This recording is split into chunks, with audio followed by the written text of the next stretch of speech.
So today we're going to be talking about the Abrahamic religions.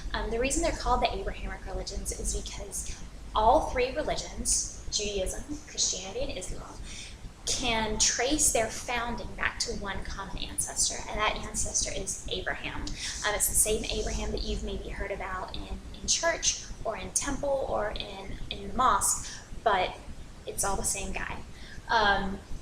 It's based on a covenant made with God. Now, covenant means promise, and the promise that God made to Abraham is that God was going to make Abraham the father of many nations, and he was going to give his family lots of land. Well, the problem with that was that Abraham was really, really old, like in his 70s, and he had no children. Him and his wife had no children, and he just couldn't fathom how God was going to make him the father of many nations if he had no children.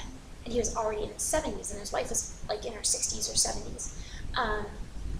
But they trusted God. They believed God's going to do this for us. He said he would. He made this covenant. He's going to do it for us. So 10 years go by, and they're waiting patiently, and they're both like, I believe you, God. I trust you, but I don't know if it's going to happen. So Sarah, his wife, said, look, maybe what God meant was that you would take another wife and that you would fulfill this covenant. God was going to fulfill this covenant with you through having a child through another wife. So what I'm going to do is I'm going to give you my slave, Hagar. Okay, so Sarah, his wife, gave him permission to have a child with her slave Hagar. He said, I'm going to give you Hagar, and I want you to have a child with her because I think this is what God meant when he said that he was going to make you a father of many nations. You can have a child with her because it's been 10 years, I'm in my 70s, almost 80s now. You're clearly not going to have a child with me. So him and Hagar have Ishmael. And Ishmael happens when Abraham is 86 years old. And everyone's like, yes, this is how God is going to fulfill his promise. And Ishmael is going to be the son that is going to make Abraham the father of many nations. Well, 13 years later, 13 years. Okay, Abraham is 100 years old. Sarah has a son, her first son, and she's in her 90s. And she gives birth to Isaac. And Isaac is, she names him Isaac because it means laughter. And she thought that, this is going to bring her so much joy. And who has a baby at 90? I mean, it's just ridiculous.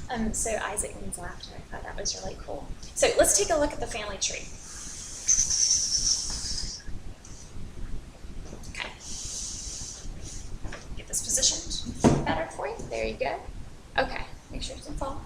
So let's look at family tree. So we have Abraham. Okay. Two different wives, Hagar and Sarah. Sarah is his wife. Okay, she gives him Isaac. Isaac is the second born. And from Isaac, this is where Judaism and Christianity trace their foundation back to Abraham through Isaac.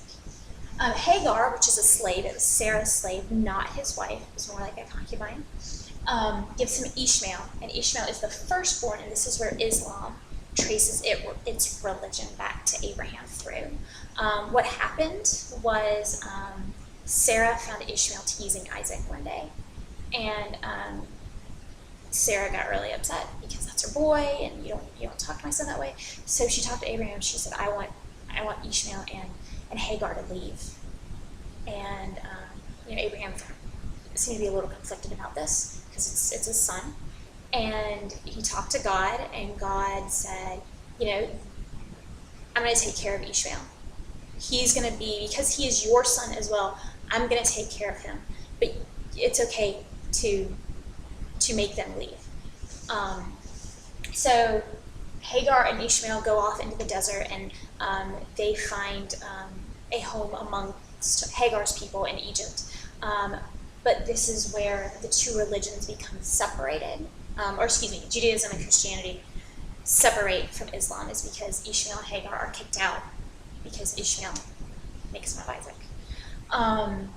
So that is why you see a divide. Tomorrow in class we're going to be talking about Another famous story about this same family, about the Abraham sacrifice, and what is interesting about that, and how it is a point of contention between these three religions. Make sure if you have any questions, you write them down, or you can email me so that I can make sure to answer them tomorrow. And that's it.